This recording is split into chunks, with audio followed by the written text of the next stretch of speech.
thank you for being here. My Lord, what a nice crowd. You're awfully nice to be here. By the way, raise your hand if any of you have shared the problem that Connie has of losing someone to cancer, having cancer yourself. I do this in every venue, Connie, because the press watches it, because everybody. This is one of those things that affects everyone. That's why I promise you, as President of the United States, this is going to be a moonshot like you haven't seen before to defeat cancer. I promise you.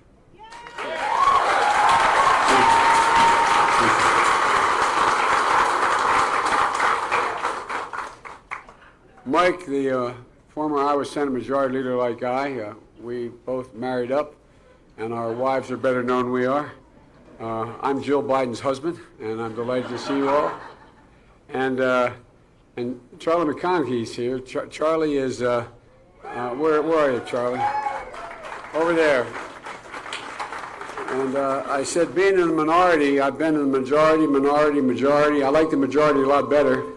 Being in the minority is like being in a 10-round boxing match with no bells. Anyway, you're doing a great job, pal.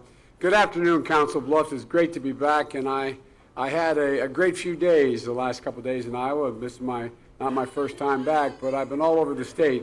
Yesterday I was in Manning, where I unveiled my Rural America plan, and then I went to Lamar's for a roundtable on the rural health issues, which are many people in this state understand, and my small state understand as well.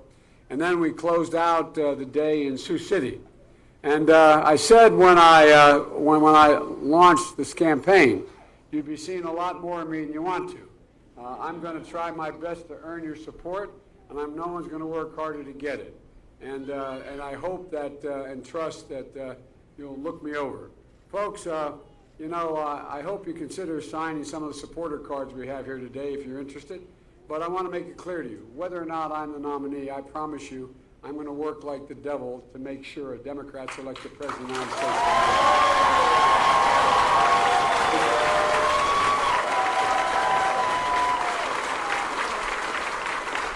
Because what's at stake is so much bigger than any election any of you have participated in. You know in your gut, this election for president is different. The core values of this nation, our standing in the world, our very democracy, everything that makes America, America, is literally at stake. Folks, as you know, the reason why Donald Trump has been engaged in activities that show utter disregard for people's lives and seems to be just sort of tearing the soul out of this country. He's praised white supremacists, embraced dictators, separated children from their families at the border, and he's launched vicious attacks against people in the United States Congress because of their ethnic background. And I don't know if any president's ever done that before, sitting president ever done that before. This isn't who we are. And the point of it is, and it's very important for us to remember, our children are listening. Our children are listening. And the president is the face of our country. And it's a role model for future generations of Americans. And folks, we can overcome 4 years of Donald Trump, but if we give him 8 in the White House, we'll forever and fundamentally change the character of this nation, in my view. And that's why we have to win this time. That's why we have to take back the White House. And that's why I'm running. The second reason I'm running, and Connie referenced it, I'm running because I believe we have to restore the backbone of the country. Working class, middle class people. They're getting killed right now. Look, you all know, Wall Street did not build America, you build America. That's fact. You build America. Hard work and ordinary people doing extraordinary things, given half a chance, have never, ever, ever, ever let the country down. My dad, as some of you met a long time ago, used to have an expression. He said, Joey, a job's about a lot more than a paycheck. It's about your dignity. It's about respect. It's about your place in the community. It's about being able to look your child in the eye and say, honey, it's going to be okay, and mean it. For real. So many people today, many in this room aren't so sure that they can look their child in the eye and say, I mean it. This is going to be okay. The bottom is falling out for the poor, and the middle class We're no longer the wealthiest middle class in the world, and we are continuing to lose traction. The majority of middle-class people don't think their children will have the same benefits and lifestyle they had. That's the first time that's happened in the lifetime of any one of you. We have to change this. My North Star as president is what has been my whole career. We'll be rebuilding the middle class, and this time we have to bring everyone along. Middle class isn't a number. It's a value set. Middle class is being able to own your own home and not have to rent it if you want to do that. Send your kid to a park and know they come home safely. Be in a situation where the public school is good enough and you send them, you know, if they want to go beyond high school, they can get there. And if they get there, you can afford it. And being able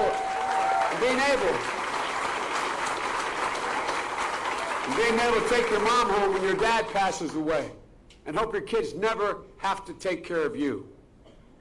That's what the middle class is about. My economists who work for me give me numbers. They have 52,100. It's a value set.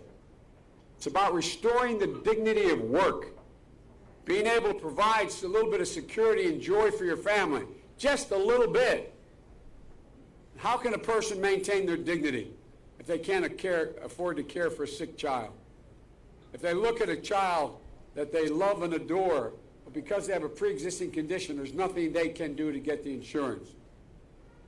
Or how can you maintain your dignity when you look at a son or daughter, or like maybe Connie looked at her brothers. I looked at my son Bo, dying for a year, coming home from Iraq, decorated soldier with a stage 4 glioblastoma. Folks, I don't know what would have happened. Worried about his son and daughter and his wife, but I don't know what would have happened if they said, by the way, time's up. Time's up. You've outrun your insurance. Suffer in peace. Folks, we in fact deserve an opportunity. Healthcare should be a right. We should be able to ease the pain and suffering that people are dealing with in incurable diseases. Folks, that's why we need to finish the job on healthcare. Yeah.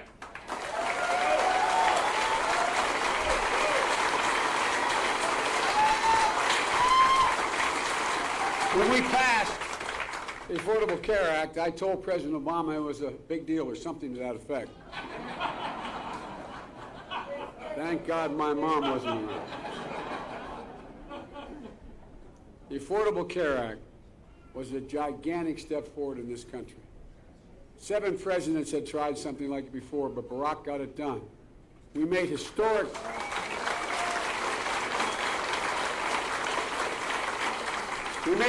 progress in extending health insurance to some 20 million Americans who didn't have it before. And maybe most important, we provided for the first time protections for over 100 million Americans with pre-existing conditions, in addition to the 20 million who got covered. But folks, in my view, we have to finish the job and make health care a right, not a privilege. Give everyone the peace of mind they deserve. Everyone. And for me, that means building out Obamacare with a public option. Look, but now there are a lot of people running into the party who want to get rid of Obamacare and start over with something new. Well, folks, I'm not for that. And they're well-intended. They're all good people. Yesterday, I rolled out my health care plan that lays out in detail, which I will not go into now because you're standing, how to build on Obamacare. And folks, we provide for a public option in the new approach in the Biden plan. Covered, everyone will be covered, while increasing access to lower cost.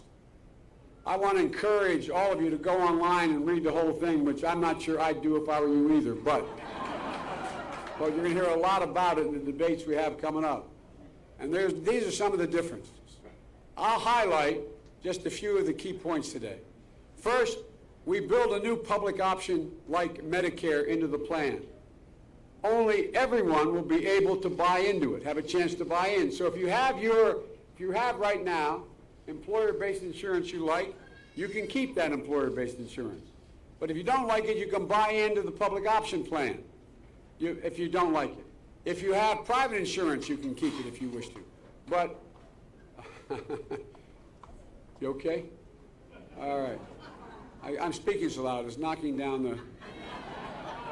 But anyway, here's the deal. But if you're not right now satisfied, you'll be able to buy into this public option and get a high-quality option that you choose. We'll make sure that not only it's a quality, but it's affordable. We'll eliminate the income gap subsidies. This is getting too technical. I'm sorry. I'm going to skip ahead here because I'm keeping you standing. I'm going to talk just a little bit here about prescription drugs.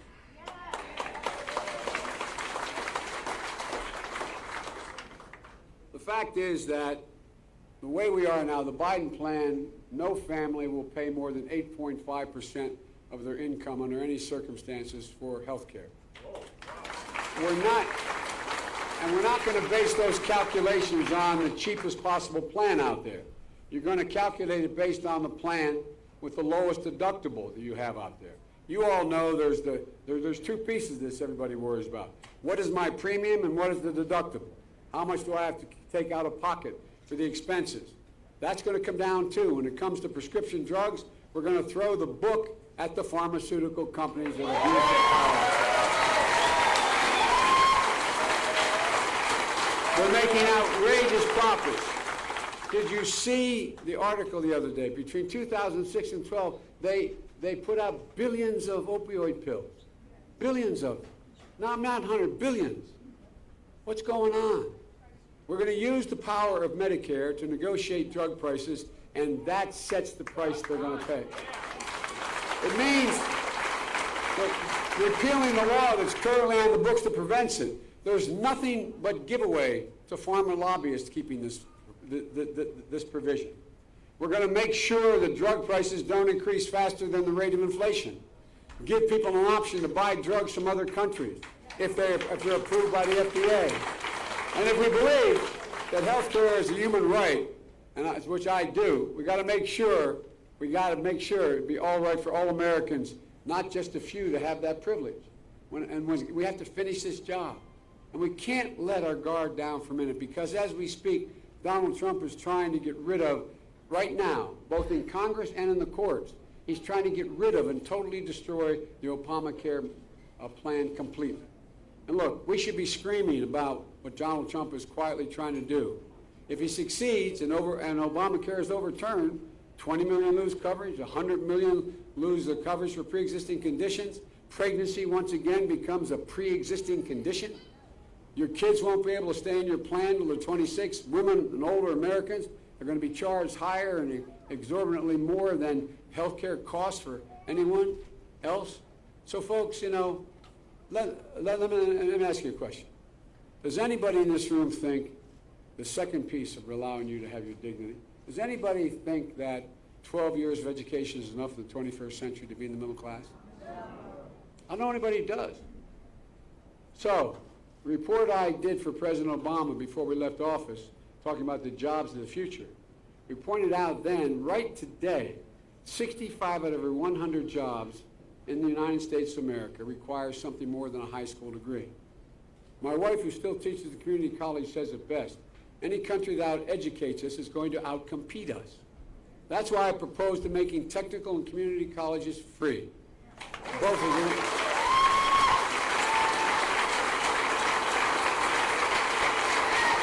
So there's a way to provide a pathway to a four-year degree, if that's what you wish to do, a training program, or to lead a good-paying middle-class job.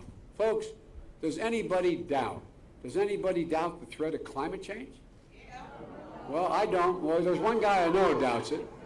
He's the same guy who, I didn't realize this till he spoke on the 4th of July, that during the Civil War we took out those air forces. I didn't know that. I mean, I was unaware of it. But anyway.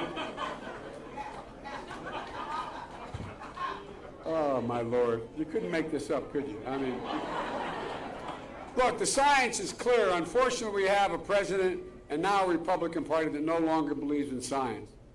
I believe I proposed the most comprehensive plan in this race that we have to win in order to keep this from being able to allow to overcome what we're going to face if we don't, which is going to be a fundamental change in our environment in a way we've never, ever thought about it. because I focus not only on what we have to do here at home, I focus on it as a world issue. America makes up only 15%, makes up not only, but 15% of all the carbon emissions. The rest of the world is responsible for 85% of those emissions. So if we do everything that pros in my plan and get to zero emissions by 2050, we're not going to solve the problem on our own. We're going to take leadership in the world stage, presidential leadership. And I propose to provide that. Ladies and gentlemen, because I will immediately rejoin the Paris Climate Accord. And I will immediately bring those countries back together to up the ante. And by the way, does anyone think it's right for America for billionaires to pay a lower tax rate than a teacher? No, I mean, I know we say that, but think about what it means in fact. Warren Buffett pointed out first. He's a billionaire, a generous man. He, in fact, pays a lower tax rate than a school teacher, a firefighter, farmer. He pays a lower tax rate. Folks, that is not the way it's worked. These days, CEOs and their shareholders think they're the only ones responsible for the success of their companies or the success of the nation. You know, they don't see workers as job creators. They're dead wrong. They're absolutely wrong. And it's time we started to reward work over wealth in this country. And for me, that starts with reversing Trump's tax cuts for the super wealthy, period. By the way, if you just did one thing, if we just raised the corporate rate back to up to 28%, down from 38.6 down to 20. If we just raised it to 28 where Barack and I were talking, that's another $600 billion coming in to do good things. I could go on, but I won't. Third reason I'm running is I believe we need to unify this nation. I know my opponents. I'm being attacked. I find it fascinating. I'm being attacked as being naive, like I haven't been around. But the only way we're going to get anything done in this country is by working together. It's the way the system is functioned. It's called the Constitution, 3 equal branches of government. The president has decided to be the president for his base. I will be president for all Americans. All Americans. And everybody knows who Donald Trump is. We got to let him know who we are. We choose hope over fear, unity over division, truth over lies, and science over fiction. Ladies and gentlemen, this is the United States of America. There has never, ever, ever been a time, literally, when we as a nation have set our mind to accomplish something, we've been unable to do it when we've done it together. Together. We're in a better position than any nation in the world to own the 21st century. And let's just remember who we are. So let's get up, pick our heads up, go back and take this back. And God bless you all, and may God protect our troops. Thank you.